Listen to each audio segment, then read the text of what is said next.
Heart, پھیپھڑے، دل، گردے جسے کڈنی کہتے ہیں، کلیجی جسے لیور کہتے ہیں، یہ سب اللہ نے مٹی سے بنایا، کوئی دوسری دھات اس میں نہیں ملی۔ اور عجیب کرشمہ کہ ماں کے پیٹ میں تھا اس وقت بنایا ہے، 3 اندھیریوں میں بنایا ہے، پیٹ کی اندھیری، بچہ دانی کی اندھیری، پھر اس کے اندر جو کور ہوتا ہے، کور ہی سے جھلی، اس کور میں لپٹا ہوا ہوتا ہے یہ پارسل، اور کور کے ساتھ ہی باہر آتا ہے۔ وہ دائن پھر کور کو، جھلی کو پھاڑ کر کے اس میں سے اللہ کی خلقت کا نمونہ پیش کرتی ہے، 3 اندھیروں میں۔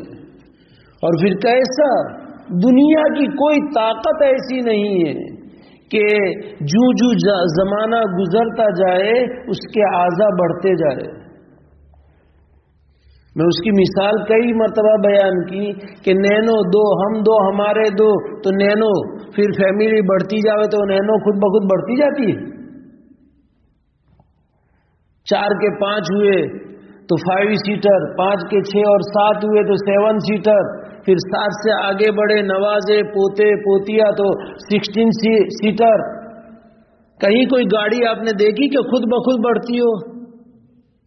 یہ مٹی کا پرزا جو اللہ نے بنایا ہے، پیدا ہوتے وقت ایک بالشتیہ ہوتا ہے، جو عمر بڑھتی ہے اس کے پیر بڑھتے ہیں، انگلیاں بڑھتی ہے، ناخن بڑھتے ہیں، اس کے آنکھ کے دیکھنے کی صلاحیت بڑھتی ہے، اس کے سننے کی صلاحیت بڑھتی ہے۔ ہم یہاں سے چپٹی بجائیں گے، ادھر اپنی آنکھ گھمائے گا، یہاں بجائیں گے ادھر گھمائے گا، پیدا ہوتے ہی وہ نہیں کرتا ہے، جو دن گزرتے ہیں آنکھ سے آنکھ اب ملا رہا ہے، تھوڑے دور ہم ہاتھ لے جاتے ہیں تو وہاں نظر دوڑا رہا ہے، پھر اور بڑا ہوتا ہے تو آنکھ کی بینائی اور بڑھتی ہے، کان کی سنوائی اور بڑھتی ہے، زبان میں بولنے کی صلاحیت نہیں ہے، وہ رو رہا ہے لیکن چند ماہ کا ہوا، اب اللہ بول رہا ہے، امی بول رہا ہے، ابو بول رہا ہے، دھیرے دھیرے اس کے اندر یہ صلاحیت پیدا ہو رہی ہے۔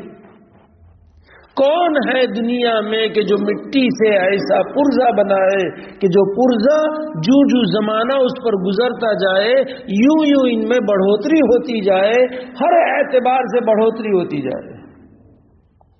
انتڑیوں میں پہلے ماں کا دودھ ہضم کرنے کی طاقت تھی، بڑا ہوا، اب اسے بڑی خوراک کی ضرورت ہے، اللہ خود بخود انتڑیوں میں طاقت پیدا کرتے، اوج میں طاقت پیدا کرتا ہے کہ ماں پہلے چاول کو نرم کر کے دیتی ہے، آلو ابال کر کے اس کو بالکل نرم کر کے دیتی ہے، تو اب وہ ہضم ہونے لگا۔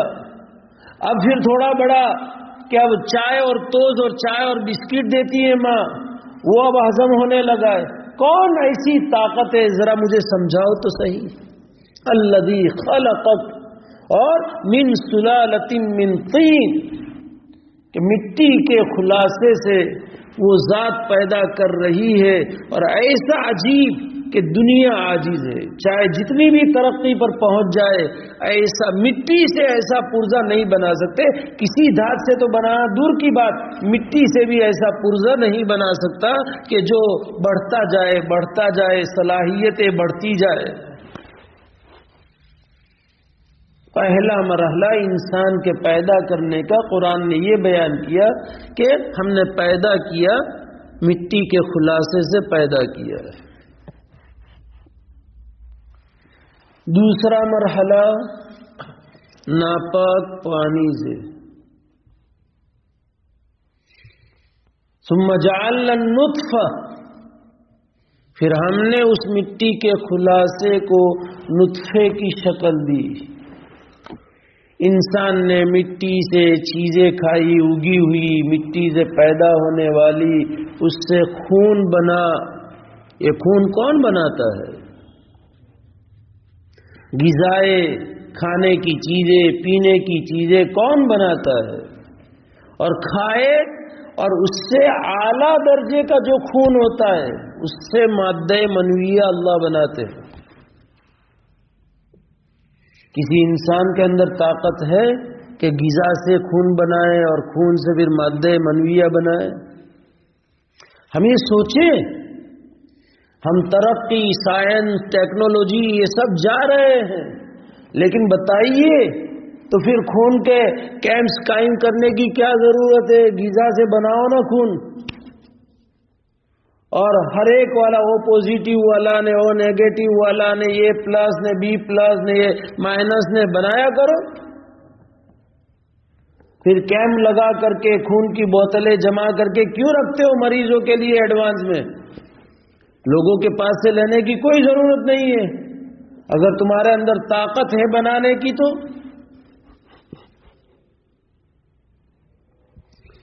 پھر اس خون سے مادہ منویہ کوئی بنا کر دکھائے. پھر تو دنیا میں کوئی لاولد رہتا ہی نہ.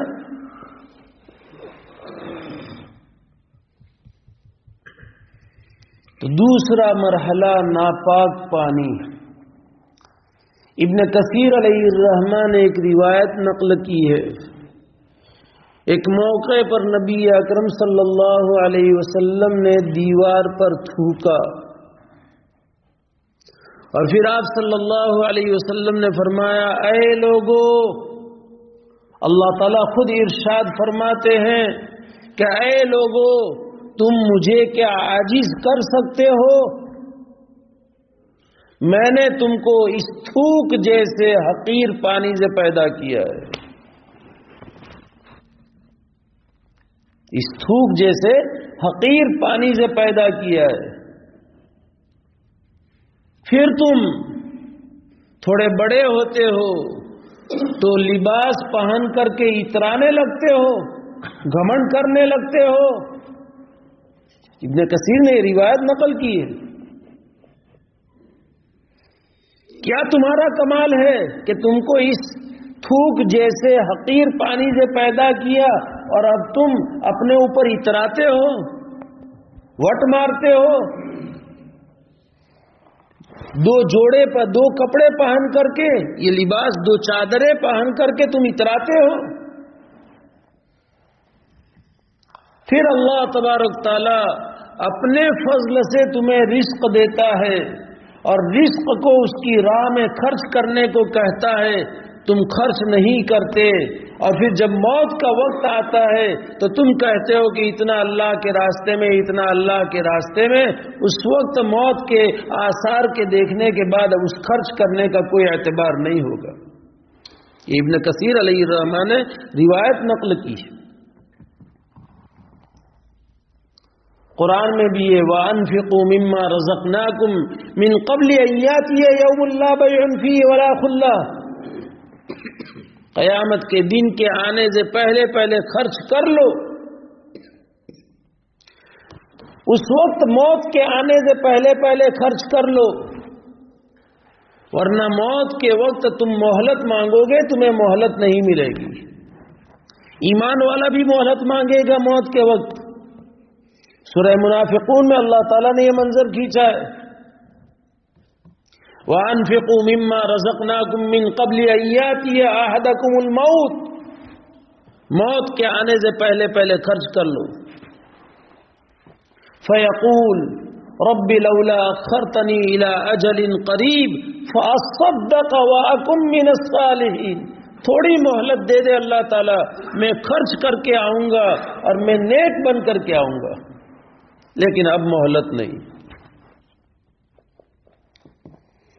یہ ایسا حقیر قطرہ ہے جس کو قرآن نے ذلیل پانی کہا ہے، من ماء مہین. اور یہ قطرہ ایسا ہے کہ جسے کوئی پسند نہیں کرتا ہے.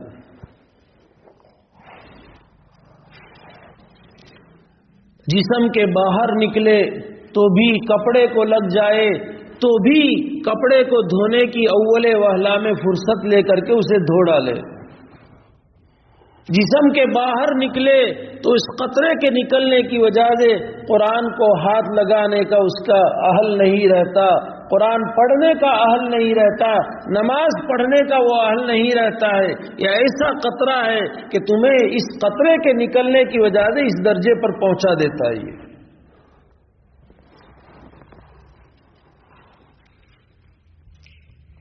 وہی قطرہ ناپاک جگہ سے نکل رہا ہے، ناپاک جگہ میں داخل ہو رہا ہے، اور ناپاک جگہ سے گزر کر کے پھر اللہ تبارک تعالی اپنے فضل سے اسے محفوظ مقام پر رکھتے ہیں، اب اس کی قدر بڑھ جاتی ہے۔ أَلَمْ نَخْلُقكُّم مِّن مَّاءٍ مَّهِينٍ فَجَعَلْنَاهُ فِي قَرَارٍ مَّكِينٍ إِلَىٰ قَدَرٍ مَّعْلُومٍ۔ ابھی تک یہ قطرہ ہر ایک کی نگاہ میں حقیر ہے، ذلیل ہے، ناپاک سمجھا جاتا ہے، دھونے کی فکر ہوتی ہے، لیکن جب اللہ اپنی قدرت سے انسان کے بس میں بھی نہیں ہے کہ وہ بچہ دانی میں اپنا قطرہ ڈالے، انسان کے بس میں نہیں ہے، یہ اللہ ہی اس ناپاک قطرے کو اپنی قدرت سے عورت کے بچہ دانی میں اور رحم دانی میں ڈالتا ہے، تب جا کر کے وہ جاتا ہے۔ اسی کو اللہ نے کہا، اللہ نے فرمایا فی قرار مکین، محفوظ جگہ میں، قابل قدر جگہ میں، محترم جگہ میں ہم نے اس کو رکھا، ایک مدت تک جو ہمارے یہاں اس کی مدت متعین ہے۔ اب یہ قابل قدر سمجھا جاتا ہے، اس کی حفاظت کی جاتی ہے، اور امیدوں کے پہاڑ اور تمناؤں کے اور آرزوؤں کے انسان محل تعمیر کرنے لگتا ہے، مشورے ہوتے کیا نام رکھنے کے۔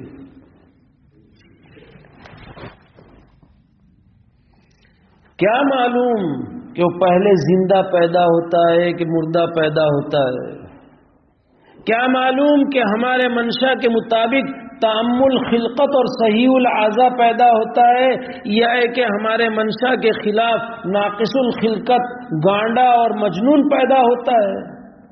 ابھی تو امیدوں کے پہاڑ، خوشیوں کے سارے آثار، لیکن کیا معلوم۔ یہ دوسرا مرحلہ ہے کہ نطفے سے پیدا کیا۔ علماء نے لکھا ہے، حضرت قاری طیب صاحب نور اللہ مرقدہ نے لکھا ہے کہ دوسرا درجہ پہلے درجے سے نجاست میں بڑھ گیا۔ یہ مٹی ناپاک نہیں ہے،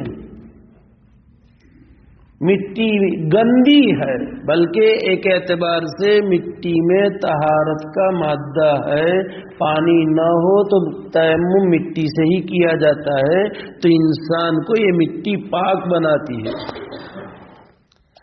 غسل کی ضرورت ہو اور پانی نہ ہو، یا پانی نقصان دہ ہو، گرم بھی نقصان دہ ہو، پانی کا استعمال نہیں کر سکتا، تو غسل کے موقع پر بھی 2 ہاتھ زمین پر مارو، پورے چہرے پر مل دو، پھر دوسری مرتبہ 2 ہاتھ زمین پر مارو اور دونوں ہاتھ کونی زمین، تم پاک ہو جاؤ گے۔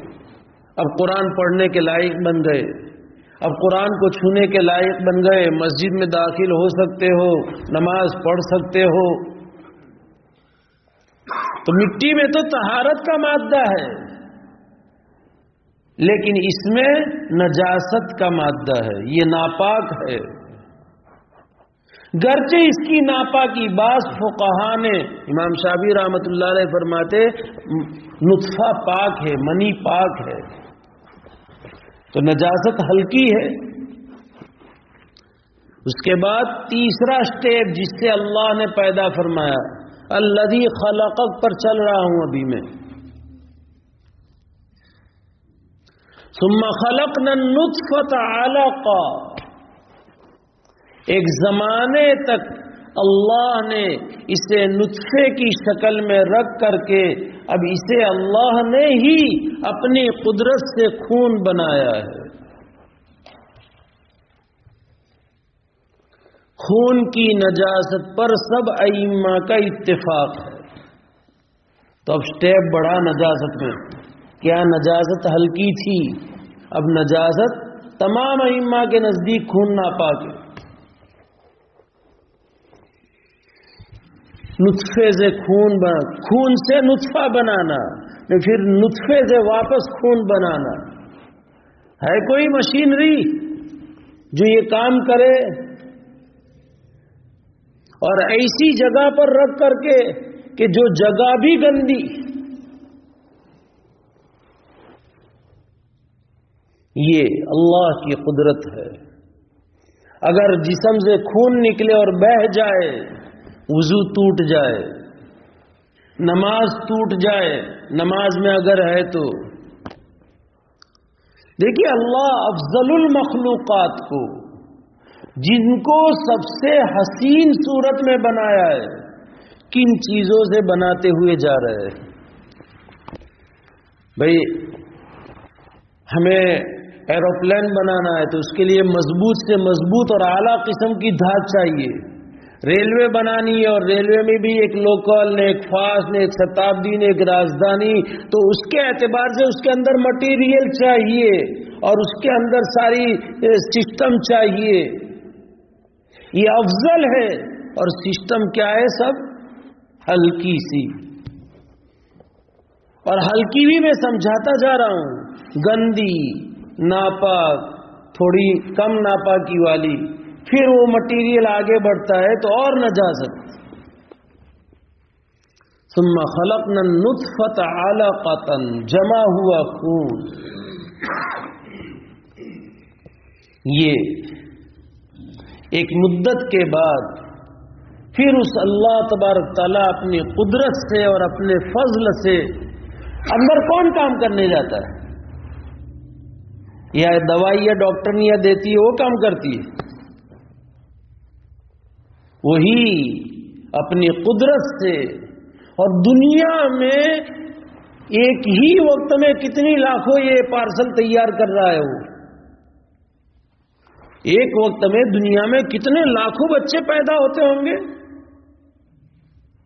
وہی قادر مطلق، وہی علیم، وہی خبیر، وہی عزیز، وہی حکیم، اپنی قدرت سے، اپنے علم سے، اپنی حکمت سے جہاں جو چاہا سو بنایا۔ کسی کو بیچ میں لا کر کے ناقص کر کے گرا دیا، میس ہو گئے، ہوتا ہے؟ وہ سب وہی کر رہا ہے، وہاں سے ہی سارا سسٹم چل رہا ہے۔ پھر وہ خون ایک زمانے کے بعد اتنی چھوٹی بوٹی بن جاتا ہے کہ جسے انسان اپنے منہ میں چبا سکے۔ بہت بڑا بوٹا نہیں ہوتا ہے لوتھڑا، سمجھ میں آیا؟ ہاں، کہ جیسے شیر پھاڑتے تو بڑے بڑے لوتھڑے پھاڑتے نہیں، تھوڑی سی جس کو انسان اپنے منہ میں چبا سکے، اتنی چھوٹی سی بوٹی اللہ بناتے ہیں۔ پھر اسی خون اور اسی بوٹی کو اللہ اپنی قدرت سے بڑھاتے ہیں۔ ہمارے جسم میں بھی تو کیا بھئی ویٹ بڑھا تو کیا ہوا؟ گوشت بڑھا، خون سے ہی بوٹیاں بنی، اور وہی جمے ہوئے خون سے بوٹیاں بنتی ہے۔ تو آدمی کی نشو نما جو ہوتی ہے وہ خون جمے ہوئے خون کے بعد وہی انسان کے جسم میں تندرستی کا، نشو نما کا، اس کے گوشت کے بڑھنے اور پلنے کا اور بڑے ہونے کا وہی خون ذریعہ بنتا ہے۔ اب یہ بوٹی بنی، اب اللہ اپنی قدرت سے اس کو بڑھا رہے اور ایسا بڑھایا کہ اب شکلیں بن رہی ہیں۔ آنکھ کی شکل بنی، پیشانی کی شکل بنی، اندر دماغ کی شکل بنی، وہی اتنی بوٹی سے۔ انداز لگائیے دماغ کی، اگر انسان اپنے دماغ پر ریسرچ کرے، میں نے کئی مرتبہ کہا ہے کہ اگر انسان کے اختیار میں ہدایت ہوتی تو سب سے پہلے میڈیکل سائنس والوں کو ہدایت مل جاتی۔ جو دماغ کے نیورو سرجن ہیں وہ کھولتے ہیں تو ان کے سامنے کیا ہوتا ہے، ہارٹ کے اسپیشلسٹ ہیں جو وہ ہارٹ کو کھولتے ہیں ان کے سامنے کیا ہوتا ہے، جو آرتھوپیڈک سرجن ہوتے ہیں ہڈیاں توڑتے ہیں، جوڑتے ہیں، کس طرح جوڑ توڑ، یہ ان کے سامنے ہے سارا نقشہ۔ وہ اس قدرت کو اللہ کی زبردست دیکھ کر کے ہدایت، لیکن ہدایت کو اللہ نے اپنے قبضے میں رکھا ہے۔ نبی اکرم صلی اللہ علیہ وسلم کو بھی اللہ تبارک تعالیٰ نے چچا ابو طالب کے کفر پر مرنے کی وجہ سے بے حد رنج تھا، بے حد صدمہ تھا کہ جس چچا نے پوری زندگی ساتھ دیا تھا اپنے بھتیجے، یتیم بھتیجے کا، کسی موڑ پر ان کو اکیلے نہیں چھوڑا تھا، ساروں سے دشمنی مول لی تھی لیکن بھتیجے کا ساتھ نہیں دیا تھا، آپ کی چاہت تھی کہ کان میں کلمہ پڑھ دے تاکہ میں کل قیامت کے دن سفارش کر دوں، لیکن اللہ کو منظور تھا، آپ نے کلمہ نہیں پڑھا اور آخری جو کلمہ، جو زبان سے کلمہ نکلا، ملت عبد المطلب، میں عبد المطلب کی ملت پر مر رہا ہوں۔ ابو جہل بیٹھا تھا، عقبہ ابن ابی معیط بیٹھا تھا اور وہ آر دلا رہے تھے کہ موت کے ڈر سے اپنے بھتیجے کا دین قبول کر رہے ہو، اس وجہ سے انہوں نے خیر اللہ کی کوئی تدبیر حکمت ہوگی، اس موقع پر آپ کے غم کو، آپ کے صدمے کو ہلکا کرنے کے لیے اللہ تبارک تعالیٰ نے آیت کریمہ نازل فرمائی، اِنَّكَ لَا تَهْدِي مَنْ أَحْبَبْتَ وَلَكِنَّ اللَّهَ يَهْدِي مَن يَشَاءُ۔ آپ جسے چاہے ہدایت پر لانا، منزل پر، آپ کا کام صرف راستہ بتانا ہے، لیکن راستے پر ڈالنا یہ ہمارا صرف کام ہے۔ وہی سمجھا رہا ہوں الذی خلقک بھی، کہ بوٹی سے دماغ کی رگیں بن رہی، کیا اور کتنی چھوٹی، بچہ پیدا ہوتا ہے چھوٹی جگہ سے نکلتا ہے، اس کی کھوپڑی کتنی چھوٹی، اتنی بوٹی سے وہ کیسی باریک باریک رگے کہ بچے کو اگر کبھی اللہ نہ کرے پیدا ہونے کے بعد فوراً انجیکشن دینا پڑتا ہے، رگ پکڑی نہیں جاتی ہے اس کی، ایسی باریک اور نازک رگے، تو دماغ کی رگیں کیسی ہوگی؟ وہ اللہ کیسا قادر مطلق کہ جو دماغ کی رگیں اتنی بوٹی سے جو چبائی جا سکے وہ دماغ کی رگیں بنا رہا ہے۔ چھوٹا دماغ، بڑا دماغ، نانو مغز، موٹو مغز، اخروٹ کی مثال دیکھ لیجئے۔ ہم دیکھتے ہیں جب مغزہ، بھیجے کو مغزہ کہتے ہیں اردو میں، ہم لوگ بھیجا کہتے ہیں پر اردو میں اصل میں مغزہ کہتے ہیں، تو یہ جب قربانی کرتے ہیں، جانور کٹتے ہیں، ہم دیکھتے ہیں کہ کھوپڑی میں سے کیسا مغزہ نکلتا ہے، کیا شان ہے، بے ساختہ نکل جائے، اللہ اکبر کبیرہ، الحمدللہ حمدا کثیرا۔ وہ اتنی چھوٹی بوٹی سے کان کے مائکرو فون لگا رہے، کتنے مائکرو فون، کیا سسٹم ہے اس کی مائکرو فون لگانے کی، وہ اتنی بوٹی سے آنکھوں میں کیمرے لگا رہا ہے، اتنی بوٹی میں کیمرے، مائکرو فون، دماغ کی رگیں، اتنے کیمرے میں زبان جس میں کھٹا، میٹھا، تیکھا، کڑوا، تورا، کیا معلوم کتنے مزاج، وہ سب اتنی زبان میں، اتنی بوٹی سے زبان بنا رہا ہے، وہ اتنی بوٹی سے گلے میں ان نڑی، سانس نڑی، اس کے بازو میں یہ سب سانس جانے کی نلیاں بناتا ہے، خوراک اترنے کی نلی بناتا ہے، وہ اسی بوٹی سے دل بناتا ہے، جو دل سارے جسم کا مدار ہے، وہ اسی بوٹی سے پھیپھڑے بناتا ہے، وہ اسی بوٹی سے اوجھ بناتا ہے، چھوٹی انتڑی بناتا ہے، اسی بوٹی سے بڑی انتڑی بناتا ہے، اسی بوٹی سے پیشاب کا راستہ بناتا ہے، پاخانہ کا راستہ بناتا ہے، پیر اور ہڈیاں بناتا ہے، اسی بوٹی سے۔ کیا اس کی شان ہے؟ کوئی کر سکتا ہے دنیا کا؟ ہم یہ سوچیں وہ اللہ کتنی زبردست طاقت ہے اور اس نے ہمیں کتنی نعمت سے نوازا ہے۔ الذی خلقک،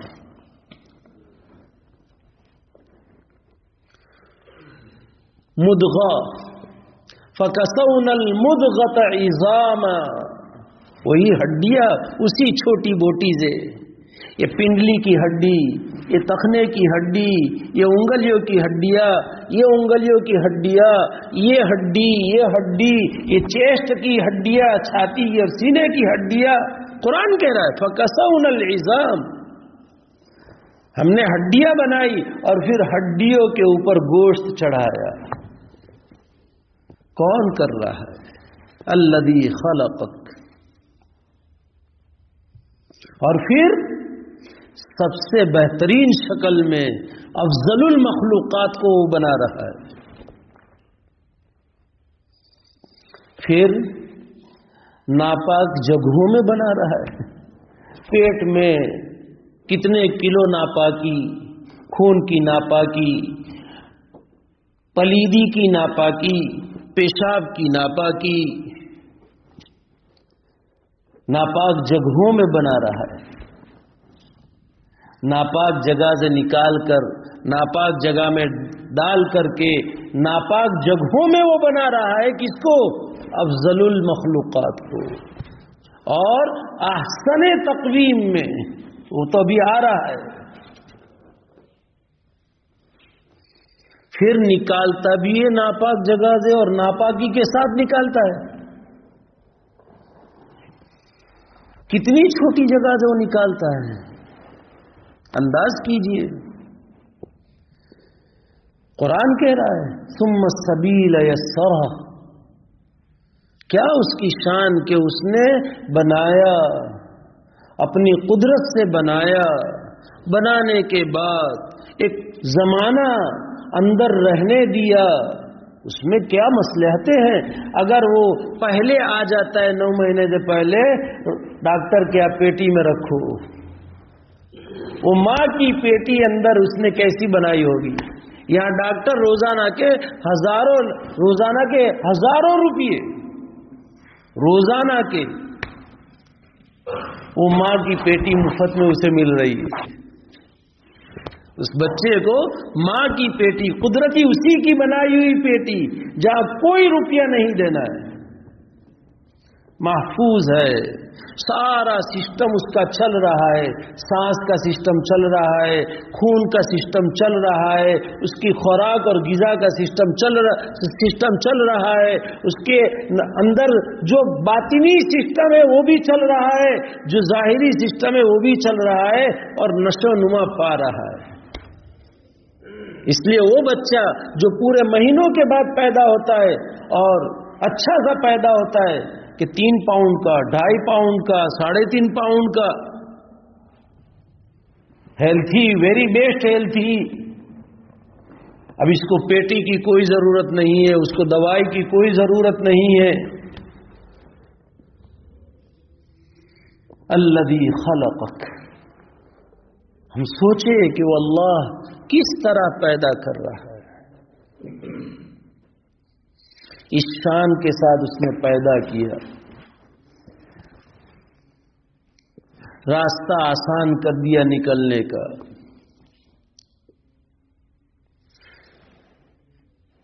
الذی خلقک فسواک فعدلک. انسان کو اللہ نے بنایا اور بنانے کے ساتھ ٹھیک بنایا. یہ آنکھ پیچھے ہو تو، آنکھ پیشانی پر ہو تو، ہر عضو کو اللہ نے جہاں پر رکھا ہے وہ اس کے حسن کے اوپر پورا اتر رہا ہے. آنکھ کو بنایا، اس کو جتنی مقدار میں تھا بننا تھا اسی مقدار میں. آلو جتنی آنکھ ہوتی تو کیا بچے کسی کی اگر ہو جائے اس کے خلاف، ہاتھ اس کے انداز سے، پیشانی اس کے انداز سے، کان اس کے انداز سے، ناک اس کے انداز سے، کہ کسی کی اتنی لمبی ناک کر دے تو اتھڑا ہے. سب سوچنے کی چیز ہے. یہ دانت، زبان، ہاتھ، پیر، ایک ہاتھ لمبا نے ایک ہاتھ ٹونکا ہو تو، جس کے ہوتے ہیں ایک پیر لمبا ہو نہ دوسرا پیر مختصر ہو، ٹونکا ہو، جس کے ہوتے ہیں وہ بھی اللہ اپنی قدرت کو ظاہر کرنے کے لیے کسی کو، اس میں بھی مصلحتیں ہیں اس کی. اللہ کسی سے کچھ لیتا ہے تو اس کے مقابل دیتا بھی ہے. سمجھ میں آئے؟ کسی کو کچھ عذر دیتا ہے تو دیتا ہے تو اس کے مطابق اس کو دوسری چیزوں میں نوازتا بھی ہے.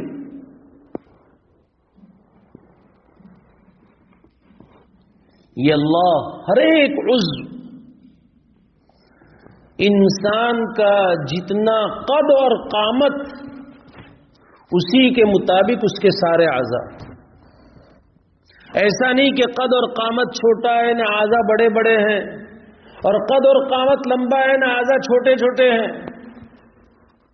کتنا بے روپا لگے گا، بد روپا لگے گا کہ لمبا تڑنگا ہو، ہاتھ چھوٹے ہوں. ہاتھ کے معتدل ہونے کا کیا معیار ہے؟ ایک صحابی کے لمبے ہاتھ تھے، ان کو آپ علیہ السلام ان کے لمبے ہاتھوں کی وجہ سے ذل یدین سے ہی یاد فرماتے تھے. جہاں روایتوں میں ان کا تذکرہ آتا ہے وہاں کہ ان کے ہاتھ عام صحابہ اور عام لوگوں کے ہاتھ سے کچھ لمبے تھے. وہاں پر محدثین نے لکھا ہے کہ آدمی کھڑا ہو اور کھڑے ہونے کے بعد اس کے ہاتھ اس کے گھٹنوں تک یا گھٹنوں سے آگے جائے تو اس کے قد و قامت سے ہاتھ بڑے ہیں سمجھا جائے گا، اور اگر اس کے ہاتھ اس کے گھٹنوں کے قریب پہنچے یہ معتدل ہاتھ سمجھے جائیں گے. ہم دیکھیں قیام میں کھڑے ہوتے ہیں، قوما میں کھڑے ہوتے ہیں تو گھٹنوں تک نہیں پہنچتے ہیں، گھٹنوں کے قریب رہتے ہیں. ہر ایک اس کے قد کے مطابق ہاتھ، اس کے قد کے مطابق پیر، اس کے قد کے مطابق اس کا چہرہ. فَسَوَّاكَ فَعَدَلَكَ، برابر تناسب سے پیدا کیا. کوئی ہائٹیڈ ہے، اس کے پیر بھی، اس کے ہاتھ بھی، اس کا چہرہ بھی، اس کے سولجر بھی. سولڈر کہیں گے، سولجر تو سپاہی، سولڈر یعنی کندھے. یہ ہر ایک اس کے مطابق چیسٹ ہے، اس کے مطابق ہوگی. اور اگر کوئی پستہ قد ہے اس کے مطابق. ہر ایک کو اللہ تبارک فَسَوَّاكَ فَعَدَلَكَ. اور اعتدال، جسم میں مختلف چیزیں اللہ نے بنائی ہے جو ایک دوسرے سے الگ جسم میں نہ ہو تو جوڑ نہ کھائے، لیکن اللہ نے ان سب متضاد چیزوں کو پیدا فرما کر کے سب کو ایسا جوڑا ہے کہ کوئی کسی سے لڑتا نہیں ہے. اعتدال پر رکھا. سردی، گرمی، خشکی، تری، یہ سب متضاد چیزیں ہیں. خون، بلغم، صفرا، سودا، یہ سب متضاد چیزیں ہیں. آگ، پانی، ہوا، مٹی، یہ سب متضاد چیزیں ہیں.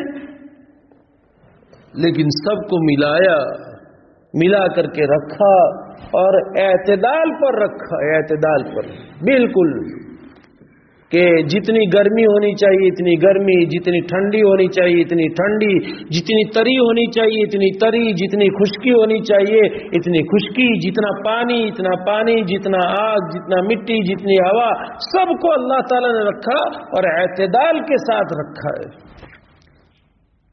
الذی خلقک فسواک فعدلک. شاہ عبد العزیز صاحب محدث دہلوی علیہ الرحمٰن نے نقل کیا ہے، صرف انسان کو اللہ تعالیٰ نے ایسا جسم عطا فرمایا ہے انسان کو کہ وہ عبادت سب طریقے سے کر سکتا ہے. کھڑے رہ کر کے بھی عبادت، تھوڑا جھک کر کے بھی عبادت، بالکل جھک کر کے عبادت، بیٹھ کر کے عبادت. کچھ فرشتے صرف کھڑے ہیں عبادت میں، کچھ صرف رکوع میں ہیں، کچھ صرف سجدے میں ہیں، کچھ صرف قعود میں ہیں. کسی کا کام صرف تسبیح پڑھنا ہے، کسی کا کام صرف تحمید پڑھنا، الحمدللہ پڑھنا ہے، کسی کا کام صرف لا الہ الا اللہ پڑھنا ہے، کسی کا کام صرف اللہ اکبر پڑھنا ہے. کسی کو اللہ نے دنیا کے کاموں میں، کسی کو اس پر، کسی کو اس پر. لیکن انسان کو اللہ تعالیٰ نے جہاں یہ سب چیزیں اس کے اندر رکھ کر کے اس کا جسم بھی ایسا بنا ہے. درخت صرف کھڑے، چوپائے رکوع میں ہے، زمین پر رینگنے والے جانور یہ سجدے میں ہے. لیکن انسان کبھی قیام میں، کبھی رکوع میں، کبھی سجدے میں، کبھی قاعدے میں. یہ ہے فَسَوَّاكَ فَعَدَلَكَ. کوئی جانور ہر طرح سے عبادت کر سکتا ہو، کوئی مخلوق ہر طرح سے عبادت کر سکتی ہو، یہ نہیں ہے۔ جنات انسان کے تابع ہیں، جنات کرتے ہیں لیکن وہ انسان کے تابع ہیں، اصل انسان ہے۔ فَسَوَّاكَ فَعَدَلَكَ، اور اللہ نے درست بنایا، اللہ نے معتدل بنایا، اس لیے کہ انسان ہم نے تجھے درست بنایا، ہم نے تجھے اعتدال پر رکھا، تجھے اعتدال والی راہ اختیار کرنی ہے۔ اگر تو اعتدال والی راہ اختیار کرتا ہے اور تیرے اعضاء اعتدال پر رہتے ہیں تو تو اپنے خالق کا شکر گزار بنے گا، فرما بردار بنے گا، اور اس کے کریم ہونے کا تجھے فائدہ پہنچے گا۔ ہاتھ اللہ نے اس لیے دیے کہ ہاتھ نیک کاموں میں صرف ہو۔ ظالم ظلم کر رہا ہے، اس کو ظلم سے روکنے میں یہ ہاتھ استعمال ہو۔ مظلوم ظلم سہ رہا ہے، اس پر ظلم ہٹنے کے لیے یہ ہاتھ استعمال ہو۔ یہ ہاتھ قرآن کو پکڑنے کے لیے ہے، یہ ہاتھ نیک کاموں میں صرف ہونے کے لیے ہے کہ من رأى منکم منکرا فلیغیرہ بیدی، امر بالمعروف اور نہی عن المنکر ہاتھ سے کرنے کے لیے، کہ اگر ہاتھ سے روکنے کی طاقت ہے، یہ ہاتھ اللہ تعالیٰ نے معروف کے کرنے کی لوگوں کو بتانے کے لیے اور منکرات سے روکنے کے لیے ہاتھ دیے۔ اگر یہ ہاتھ کا استعمال اللہ اور اللہ کے رسول کی تعلیم کے مطابق تو فسواک فعدلک کا تم نے حقیقی شکر ادا کیا ہے۔ یہ آنکھ جن کاموں کے لیے استعمال ہوئی، اگر ان کاموں میں استعمال ہو رہی ہے تو اس صورت میں سمجھا جائے گا کہ فسواک فعدلک کا تم نے شکر ادا کیا ہے۔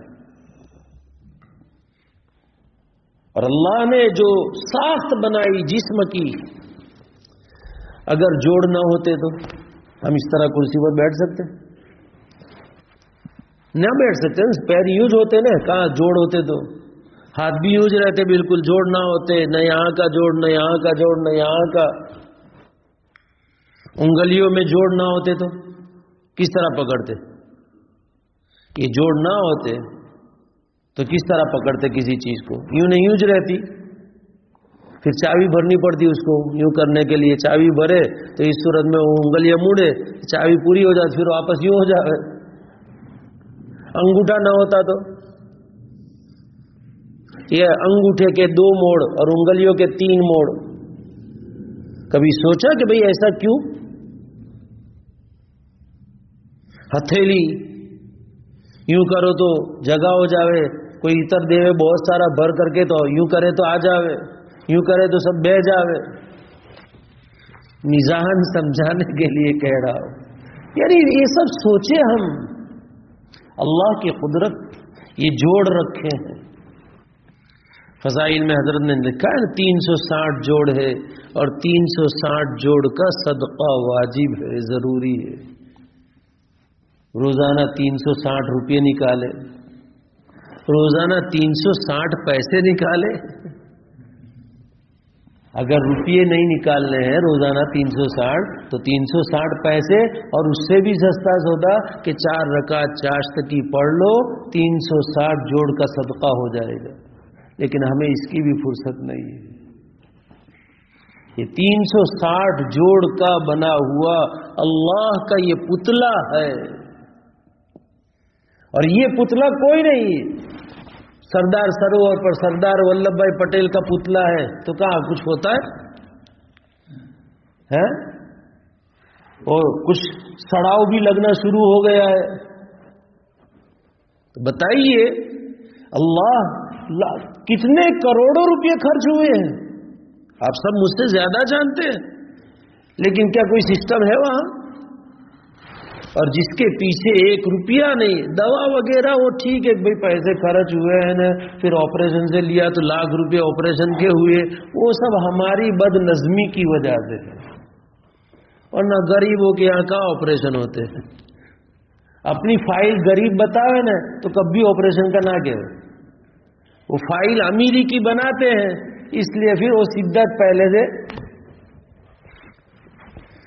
خیر، تو ان اعضاء کو جو اللہ نے بالکل مناسب بنایا ہے اور اعتدال کے ساتھ بنایا ہے، اس لیے بنایا ہے کہ ہم اعتدال والی راہ اختیار کریں، اور یہ امت وسط، امت اعتدال ہے۔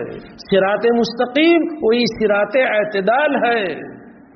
تو اس صورت میں اگر ہم اعتدال والی راہ اختیار کریں گے تو کریم کے کرم کے مستحق بنیں گے، اور اگر ہم نے اعتدال والا اللہ نے بنایا، ٹھیک بنایا، پیدا کیا، لیکن اپنے اختیار سے غیر اعتدال والی راہ اختیار کی ہے، تو اس صورت میں ہم ہی قصوروار ٹھہریں گے اور اس کے کریم ہونے کے مستحق نہیں بنیں گے، اس کے کرم کے، اس کے فضل کے مستحق نہیں بنیں گے، اس کے قہر کے اور غضب کے مستحق بنیں گے۔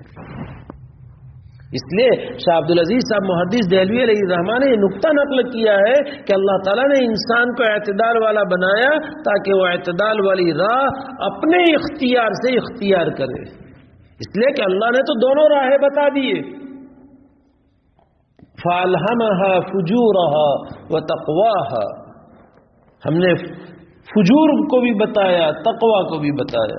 فَهَدَيْنَاهُ النَّجْدَيْنِ، کامیابی کی راہ بھی بتا دی اور ناکامی کی راہ بھی بتا دی، اور اعتدال کامیابی والی راہ میں، کامیابی اعتدال والی راہ میں ہے، نہ کہ بے اعتدالی کی راہ میں۔ اس لیے ہم سب کو سوچنا ہے کہ ہم جس راہ پر چل رہے ہیں وہ راہ اعتدال والی ہے یا نہیں ہے۔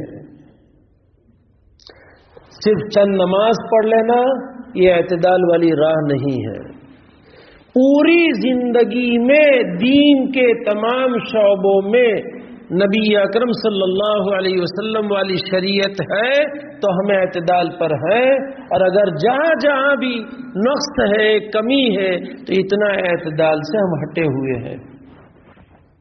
آئندہ انشاءاللہ پھر آگے ہے فی ای صورت ما شاء رکبک، یہ تو مستقل انشاءاللہ آئندہ چلوں گا کیونکہ وقت ہو گیا ہے، پورا مضمون ابھی تھوڑا کروں گا پھر باقی رہ جائے گا، اس لیے انشاءاللہ تو آج کے سبق کا خلاصہ یہ ہے کہ ہم اللہ تبارک تعالی حق جل مجدہ کے نے جو ہمیں نعمت خلق سے پیدا کر کے جو ہمارے اوپر احسان کیا، پھر مناسب اعضاء دے کر کے اور اعتدال والی پورے باڈی دے کر کے ہم پر جو اللہ نے احسان کیا، اس احسان کا یہ شکر ادا کرے، اور شکر یہ ہے کہ ہم اپنے جسم کو اس کی فرما برداری میں استعمال کرے، اس کی نافرمانی میں استعمال نہ ہو۔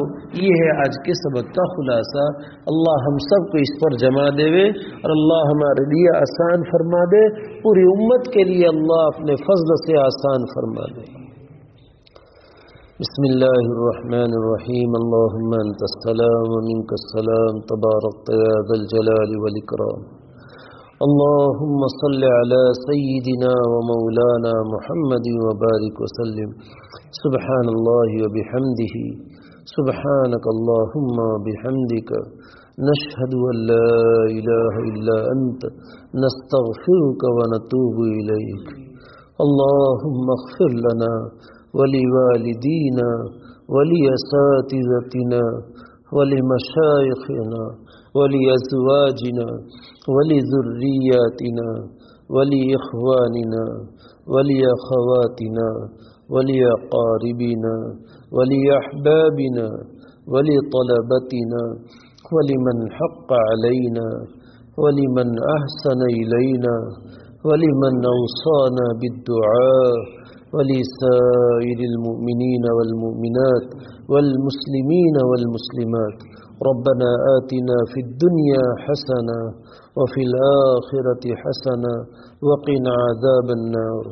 الحمد لله رب العالمين الرحمن الرحيم مالك يوم الدين، إياك نعبد وإياك نستعين، اهدنا الصراط المستقيم، اهدنا الصراط المستقيم، اهدنا الصراط المستقيم، صراط الذين أنعمت عليهم غير المغضوب عليهم ولا الضالين. اللهم صل على سيدنا ومولانا محمد وبارك وسلم يا أرحم الراحمين يا أرحم الراحمين یا ارحم الراحمین.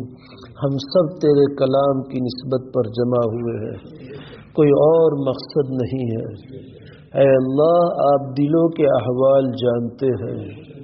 اے اللہ، تیرے کلام کا واسطہ جو تیری ذات عالی سے نکلا ہوا ہے، ہم سب کو قرآن کریم کے علوم سے مالا مال فرما. ہماری قیامت تک کی نسلوں کو قرآن کریم کے علوم سے آراستہ پیراستہ فرما. اے اللہ، پوری امت کو قرآن سے وابستہ فرما دے. اے اللہ، پوری امت کو قرآن سے وابستہ فرما دے.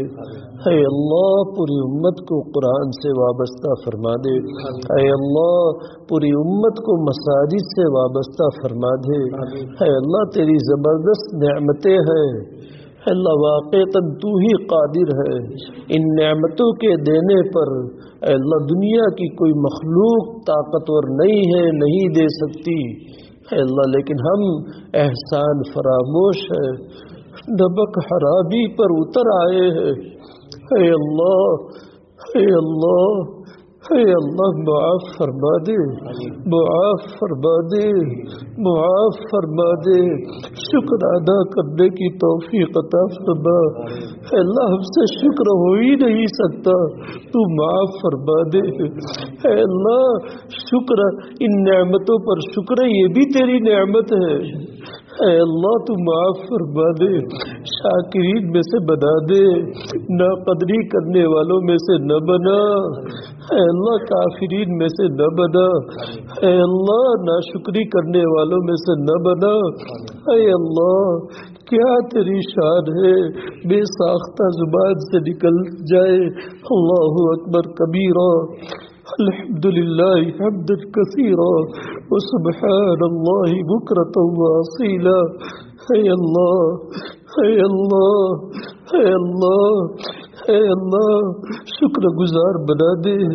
تیری نعمتوں کی قدر دانی نصیب فرما. اے اللہ، صحت اور فراغت کو اے اللہ تیری رضا والے کاموں میں لگنے کی توفیق عطا فرما، لگانے کی توفیق عطا فرما.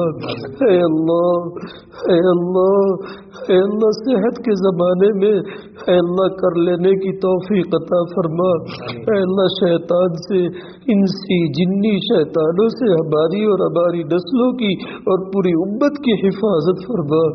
اے اللہ، اے اللہ، امت کے لیے محنتیں ہو رہی ہے. اے اللہ، اجتماعات ہو رہے ہیں، مدارس، خانقاہ، جماعتیں، مکاتب. اے اللہ، یہ درس قرآن، یہ سب امت کے لیے محنتیں ہیں. کوئی درس حدیث چلا رہا ہے. اے اللہ، امت کو قرآن اور حدیث سے وابستہ فرما دے.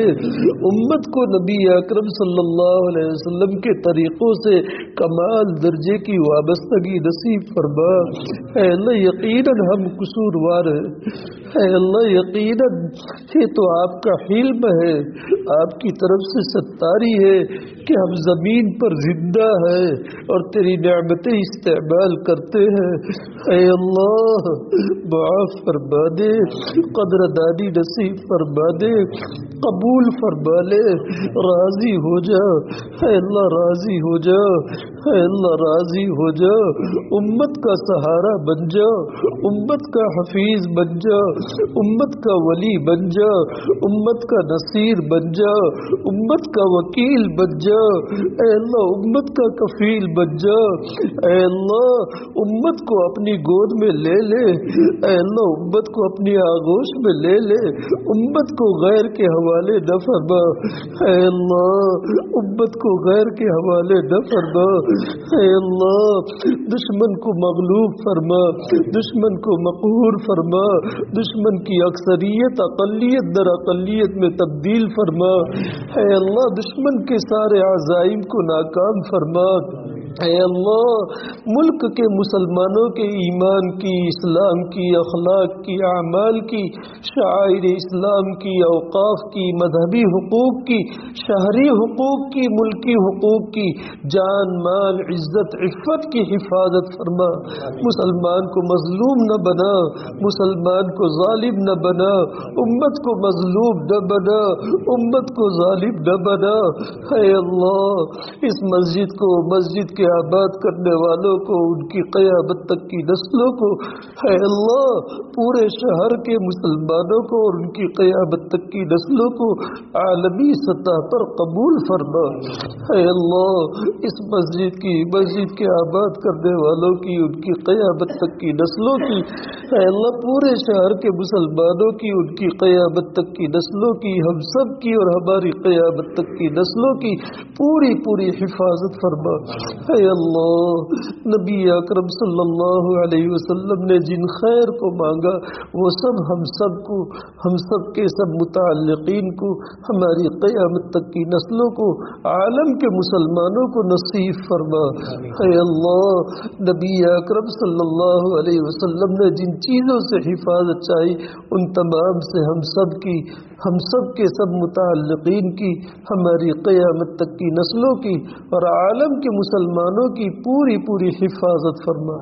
اے اللہ محض اپنے فضل و کرم سے، نبی اکرم صلی اللہ علیہ وسلم کے وسیلے سے، ہمارے مشائخ کی برکت سے، اے اللہ اس مجلس میں آپ کا جو مقبول بندہ ہو اس کی برکت سے ہم سب کی سب دعاؤں کو قبول فرما. آمین. ربنا تقبل منا انك انت السميع العليم وتب علينا انك انت التواب الرحيم. جزا الله عنا محمدا صلى الله عليه وسلم ما هو اهله. سبحان ربك رب العزة عما يصفون وسلام على المرسلين والحمد لله رب العالمين.